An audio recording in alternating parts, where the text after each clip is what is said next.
ఉమ్మడి వరంగల్ జిల్లాలో హైటెన్షన్ వాతావరణం కొనసాగుతోంది. తొర్రూరు మున్సిపల్ ఆఫీస్కు ఇప్పటికే కాంగ్రెస్, బీఆర్ఎస్ కౌన్సిలర్లు చేరుకున్నారు. నిన్న ప్రమాణ స్వీకారం పూర్తి కావడంతో ఇవాళ చైర్పర్సన్ల ఎన్నిక జరగనుంది. మరోవైపు జనగామలో మున్సిపల్ ఆఫీస్కు ఎమ్మెల్యే పల్లా రాజేశ్వరరెడ్డి ఆధ్వర్యంలో కౌన్సిలర్లు చేరుకున్నారు. ఎలాంటి అవాంఛనీయ సంఘటనలు జరగకుండా చర్యలు తీసుకుంటున్నారు. తొర్రూరులో కేంద్ర బలగాలు కవాతు నిర్వహించారు. నిన్న చైర్పర్సన్ల ఎన్నిక సందర్భంగా ఘర్షణలు జరిగాయి. బీఆర్ఎస్, కాంగ్రెస్ నేతలు ఒకరిపై మరొకరు దాడులు చేసుకున్నారు. రైట్గా ఉమ్మడి వరంగల్ జిల్లాలోని 3 మున్సిపాలిటీలపై మరిన్ని డీటెయిల్స్ మనకి కృష్ణమోహన్ లైవ్ ద్వారా అందిస్తారు. కృష్ణమోహన్, చెప్పండి, నిన్న వాయిదా పడ్డ తొర్రూరు, జనగామ మున్సిపాలిటీలపైన లేటెస్ట్ అప్డేట్స్ ఏంటి? జనగామకు సంబంధించి కావచ్చు, తొర్రూరు 2 మున్సిపాలిటీలకు సంబంధించినటువంటి చైర్మన్, వైస్ చైర్మన్ ఎన్నికల పైన ఇంకా ఉత్కంఠ కొనసాగుతుంది. మనం ప్రస్తుతం తొర్రూరులో ఉన్నాం. ఈ తొర్రూరుకు సంబంధించినటువంటి మొత్తం 7 కాంగ్రెస్కు, 9 మంది బీఆర్ఎస్కు, అదేవిధంగా ఎక్స్ అఫీషియల్గా ఇటు స్థానిక ఎమ్మెల్యే యశస్విని రెడ్డి, అదేవిధంగా వరంగల్ ఎంపీ కడియం కావ్య, మొత్తం 16 మంది కూడా ప్రస్తుతం చైర్మన్, వైస్ చైర్మన్ జరుగుతున్నటువంటి మున్సిపల్ కార్యాలయానికి చేరుకున్నారు. పోలీస్ భారీ బందోబస్తు మధ్య సభ్యులంతా కూడా చేరుకున్నారు. అయితే ఉదయం నుంచి కూడా హైడ్రామా కొనసాగుతుంది. ప్రస్తుతం జనగామకు సంబంధించినటువంటి కావచ్చు, అదేవిధంగా తొర్రూరుకు సంబంధించినటువంటి చైర్మన్, వైస్ చైర్మన్ ఎన్నికకు సంబంధించి కూడా అందరిలోనూ ఉత్కంఠ కొనసాగుతుంది. నిన్నటి నుంచి కూడా ఈ టెన్షన్ కొనసాగుతుంది అనే చెప్పచ్చు. ఎవరు ఏ పార్టీ ఈ 2 మున్సిపాలిటీలను కైవసం చేసుకోబోతుంది అనే దాంట్లో కూడా అందరిలోనూ ఆసక్తి కల్పిస్తుంది. ప్రస్తుతం అయితే మనం చూడొచ్చు, తొర్రూరుకు సంబంధించినటువంటి మున్సిపల్ కార్యాలయంలో ఉన్నాం. ఇప్పటికే ఈ 2 పార్టీలకు సంబంధించిన సభ్యులంతా కూడా చేరుకున్నారు. అయితే ఇటు కాంగ్రెస్ పార్టీకి సంబంధించి కూడా చూస్తే 7 కౌన్సిలర్లు గెలిచారు. అదేవిధంగా 2 ఎక్స్ అఫీషియోగా ఎమ్మెల్యే యశస్విని రెడ్డి, అదేవిధంగా ఎంపీ కావ్య ఉన్నారు. అదేవిధంగా బీఆర్ఎస్ పార్టీకి సంబంధించి 9 మంది కౌన్సిలర్లు గెలిచారు. దీంతో సమానమైన సంఖ్యాబలం ఉంది. ఎవరు మున్సిపల్ చైర్మన్ అవుతారు అనే దానికి సంబంధించినటువంటి ఉత్కంఠ కొనసాగుతుంది. అయితే తొర్రూరుకు సంబంధించి కూడా క్షణక్షణానికి రాజకీయ పరిణామాలు మారటం, నిన్న సిచ్యువేషన్ చూస్తే మొత్తం తొర్రూరు పరిసర ప్రాంతాలంతా కూడా అట్టుడికాయి. ఎక్కడ చూసినా ఆందోళనలు కొనసాగాయి. తర్వాత బల ప్రదర్శనలకు ఇటు కాంగ్రెస్, బీఆర్ఎస్కి సంబంధించినటువంటి పార్టీ నేతలు కావచ్చు, కార్యకర్తలు పెద్ద ఎత్తున తరలి వచ్చారు. ఒక్కసారిగా తొర్రూరు మున్సిపాలిటీకి సంబంధించినటువంటిది అనేక రాజకీయ పరిణామాలు చోటు చేసుకున్నాయి. ఈ నేపథ్యంలోనే లోపల కౌన్సిల్ సంబంధించిన అంటే చైర్మన్, వైస్ చైర్మన్కి సంబంధించిన దగ్గర కూడా నిన్న గందరగోళమైనటువంటి పరిస్థితి నెలకొంది. దీంతో ఎన్నిక సజావుగా నిర్వహించేందుకు ఇవాళకి వాయిదా వేశారు. 12 గంటల వరకే 2 పార్టీలకు సంబంధించినటువంటి మెంబర్స్ అంతా కూడా చేరుకున్నారు. ప్రస్తుతం చైర్మన్, వైస్ చైర్మన్కి సంబంధించినటువంటి ఎన్నిక ప్రాసెస్ అంతా కూడా కొనసాగుతుంది. అయితే 2 పార్టీలకు సమానమైనటువంటి సంఖ్యాబలం ఉంది. దీంతో అందులో ఉత్కంఠ కనిపిస్తుంది. ఎవరు చైర్మన్ అవుతారు, ఏ పార్టీ మున్సిపల్ చైర్మన్గా ఇక్కడ బాధ్యతలు పాలకవర్గాన్ని ఏర్పాటు చేస్తారు అనే దానికి సంబంధించినటువంటి కొనసాగుతుంది. ప్రస్తుతం అయితే చూడొచ్చు, పోలీసులు భారీ బందోబస్తు ఏర్పాటు చేశారు. ఎక్కడ కూడా అవాంఛనీయ సంఘటనలు జరగకుండా కూడా ఇటు మహబూబాద్ ఎస్పీ, అదేవిధంగా భూపాలపల్లి ఎస్పీ ఇద్దరు పర్యవేక్షణలో ఈ భద్రత అంతా కూడా కొనసాగుతుందని చెప్పచ్చు. ఎన్నికల నియమావళికి సంబంధించి కూడా ఇప్పుడు 163 BSNS యాక్ట్ అమల్లో ఉంది. ఎక్కడ కూడా ఏ అవాంఛనీయ సంఘటనలు కావచ్చు లేదా రాజకీయ పార్టీలకు సంబంధించినటువంటి కార్యక్రమాలకు కూడా నిషేధాజ్ఞలు ఉన్నాయి. దీంతో ఎక్కడికక్కడ చెక్ పోస్టులు ఏర్పాటు చేశారు. పార్టీలకు సంబంధించినటువంటి మద్దతుదారులు కావచ్చు, లేకపోతే ఆ పార్టీకి సంబంధించినటువంటి క్యాడర్ కావచ్చు, నాయకులు కావచ్చు, కార్యకర్తలను ఎవరిని కూడా అలవ్ చేయకుండా చేశారు. నిన్న ఈ పరిసర ప్రాంతాలు ఇక్కడ ఉన్నటువంటి సిచ్యువేషన్ చూస్తే పెద్ద ఎత్తున 2 పార్టీలకు సంబంధించినటువంటి వాళ్ళు వచ్చారు, ఘర్షణ పడ్డారు. చాలా సిచ్యువేషన్ హ్యాండిల్ చేయడం కూడా చాలా కష్టతరంగా మారింది. ఈ నేపథ్యంలోనే అలాంటి సంఘటనలు పునరావృతం కాకుండా ఉదయం నుంచి కూడా పోలీసులు భారీ బందోబస్తు ఏర్పాటు చేశారు. ఎక్కడికక్కడ పికెటింగ్లు ఏర్పాటు చేశారు.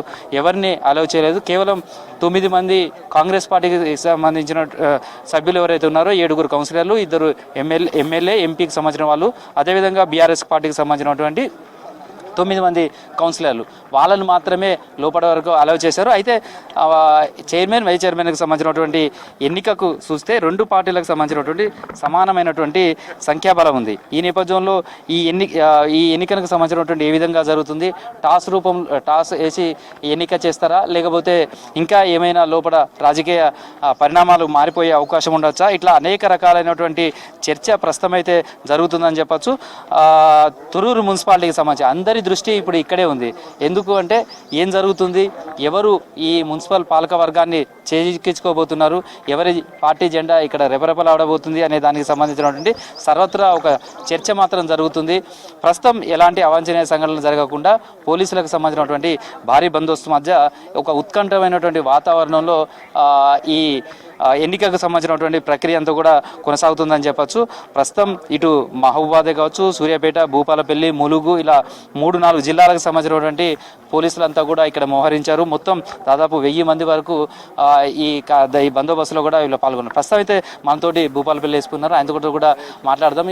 ఈ చైర్మన్, వైస్ చైర్మన్కి సంబంధించినటువంటి ఎన్నికకు సంబంధించి కూడా ఏ విధమైనటువంటి బందోబస్తు ఉంది, తర్వాత ఈ నిషేధాజ్ఞలు ఎప్పటి వరకు కొనసాగుతాయి అనేది కూడా తెలుసుకుందాం. సేమ్ టైంలో చూస్తే అదేవిధంగా జనగామలకు సంబంధించినటువంటి మున్సిపాలిటీ ఎన్నికకి సంబంధించి కూడా ఇలాంటి ఉత్కంఠే కనిపిస్తుంది. ప్రస్తుతం ఇప్పటి వరకు కనుక అక్కడ చూస్తే బీఆర్ఎస్ పార్టీకి సంబంధించినటువంటి కౌన్సిలర్లు 13 మంది చేరుకున్నారు. అదేవిధంగా 2 ఇండిపెండెంట్లు వాళ్ళకు మద్దతు ఇచ్చారు. వాళ్ళు అదే ఎక్స్ అఫీషియోగా ఇక్కడ బీఆర్ఎస్ పార్టీకి సంబంధించినటువంటి ఎమ్మెల్యే పల్లారాజేశ్వర రెడ్డి ఉన్నారు.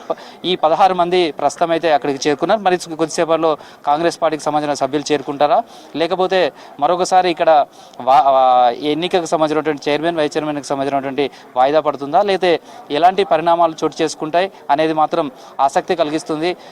అక్కడ చూడాలి. మరికొద్దిసేపట్లోనే దానికి సంబంధించినటువంటి అధికారికంగా ఒక ఇన్ఫర్మేషన్ వచ్చే అవకాశం ఉంటుంది. బట్ తొర్రూరుకు సంబంధించి చూస్తే మాత్రం చాలా ఉత్కంఠమైనటువంటి వాతావరణం కనిపిస్తుంది. నిన్న చూస్తే మొత్తం అట్టుడికిపోయినటువంటి తొర్రూరు పట్టణం ప్రస్తుతం పోలీసుల నిఘా నీడలోనే ఉందని చెప్పచ్చు. ఎక్కడ కూడా అవాంఛనీయ సంఘటనలు జరగకుండా భారీగా పోలీస్ బలగాలంతా కూడా మోహరించాయి. సేమ్ టైంలో ఎన్నికకు సంబంధించినటువంటి లోపల ఏం జరుగుతుంది, 2 పార్టీలకు సమానమైనటువంటి బలం ఉంది. రెండు పార్టీలకు సంబంధించి కూడా 9 మంది ఉన్నారు. ఇటు కాంగ్రెస్కు సంబంధించి కూడా చూస్తే 9 మంది, 7 కౌన్సిలర్లు, అదేవిధంగా 2 ఎక్స్ అఫీషియర్లతోటి 9 మంది ఉన్నారు. అదేవిధంగా బీఆర్ఎస్ పార్టీకి సంబంధించి కూడా 9 మంది కౌన్సిలర్లు ఉన్నారు. అంటే 2 వైపులా సమానమైనటువంటి బలం ఉంది. జ్యోతి, ప్రస్తుతం వాళ్ళకి సంబంధించినటువంటి చైర్మన్, వైస్ చైర్మన్లకు సంబంధించి కూడా ఎన్నిక జరుగుతుంది. దీనికి నిన్ననే బీఫామ్ కూడా ఇచ్చారు. చైర్మన్, వైస్ చైర్మన్లకు సంబంధించినటువంటి కూడా వాళ్ళు మాత్రమే పోటీ చేయడానికి అవకాశం ఉంటుంది. ఎవరు ఎటువైపు ఓటు వేస్తారు, క్రాస్ ఓటింగ్ జరుగుతుందా, లేకపోతే ఎవరైనా ఓటింగ్లో వాళ్ళు తటస్థంగా ఉంటారా, ఎవరైనా 2 పార్టీలకు సంబంధించి ఎవరైనా తటస్థంగా ఉండే అవకాశం ఉంటుందా, లేకపోతే ఏ విధంగా ఈ తొర్రూరుకు సంబంధించినటువంటి చైర్మన్, వైస్ చైర్మన్కి సంబంధించినటువంటి ఎన్నిక జరుగుతుంది. ఇట్లా అనేక రకాల ఊహాగానాలు కావచ్చు, అనేక రకాల చర్చలకు ప్రస్తుతం అయితే తొర్రూరుకు సంబంధించినటువంటి మున్సిపల్కి సంబంధించినటువంటి చైర్మన్, వైస్ చైర్మన్ ఎన్నిక మీద ఉందని చెప్పచ్చు. అందరి దృష్టి ఇప్పుడు రాష్ట్ర వ్యాప్తంగా కూడా అందరి దృష్టి ఈ మున్సిపాలిటీల మీదనే ఉంది. ఎందుకు అంటే నిన్న అనేక రకాలైనటువంటి రాజకీయ పరిణామాలు చోటు చేసుకున్నాయి, అనేక ఇష్యూస్ జరిగినాయి, ఇక్కడ గొడవలు జరిగాయి, తర్వాత బల ప్రదర్శనకు దిగారు, నినాదాలతో హోరెత్తించారు. చివరి దాకా చైర్మన్, వైస్ చైర్మన్కి సంబంధించినటువంటి ఎన్నికనే ఇవాళకి వాయిదా వేయాల్సిన పరిస్థితి వచ్చింది. ఉదయం నుంచి కూడా అలాంటి టెన్షన్ వాతావరణమే కనిపించింది. 2 జిల్లాల ఎస్పీల పర్యవేక్షణలో మొత్తం భద్రత కల్పించారని చెప్పచ్చు. తొర్రూరుకు సంబంధించినటువంటి పరిసర ప్రాంతాల నుంచి తొర్రూరు పట్టణంలోకి ఎవరు రావాలన్నా కానీ ఆ చెక్ పోస్టును దాగేటి వచ్చే విధంగా ఏర్పాటు చేశారు. సేమ్ టైంలో ఎక్కడైతే మున్సిపల్ కార్యాలయం ఉందో ఇక్కడనే చైర్మన్, వైస్ చైర్మన్కి సంబంధించినటువంటి ఎన్నిక సంబంధించిన ప్రాసెస్ అంతా కొనసాగుతుంది. దీనికి 200 మీటర్ల వరకు కూడా 3 అంచెల భద్రత ఏర్పాటు చేశారు. ఎక్కడికక్కడ బారికేట్లను ఏర్పాటు చేశారు. వాటన్నిటి మధ్య ప్రస్తుతం భారీ పోలీస్ బందోబస్తు మధ్య ఇటు తొర్రూరుకు సంబంధించినటువంటి మున్సిపల్ చైర్మన్, వైస్ చైర్మన్ ఎన్నికకు సంబంధించి అందరిలోనూ ఉత్కంఠ కొనసాగుతుంది. ఏం జరగబోతుంది, 2 పార్టీలకు సమానమైనటువంటి బలం ఉన్న నేపథ్యంలో టాస్ ద్వారా ఎన్నిక చేస్తారా, ఏ విధంగా ఈ మున్సిపల్ చైర్మన్, వైస్ చైర్మన్ ఎన్నిక జరుగుతుంది, ఎవరికి విజయం లభించబోతుంది, ఏ పార్టీ ఇక్కడ పాలకవర్గంగా ఎన్నుకోబోతున్నారు అనే దానికి మాత్రం అందరిలో ఆసక్తి ఉంది, ఉత్కంఠ ఉంది. ఏం జరుగుతుందో మరికొద్దిసేపట్లో తెలిసే అవకాశం ఉంది. జ్యోతి.